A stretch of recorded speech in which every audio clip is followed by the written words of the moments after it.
श्रीलक्ष्मी श्रीमहालक्ष्मी क्षीरसागर कन्यका उत्तिष्ठ हरिसंप्रीदे भक्तानां भाग्यदायिनी। उत्तिष्ठोत्तिष्ठ श्रीलक्ष्मी विष्णुवक्षस्थलालये उत्तिष्ठ करुणापूर्णे लोकानां शुभदायिनी।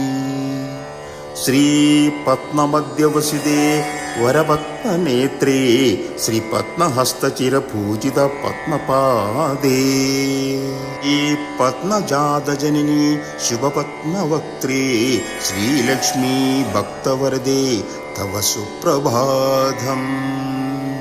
बुनाद भस्मकान्ति विराजमाने तेजस्वरूपिणी सुवर्णविभूषिताङ्गी वर्णावस्त्र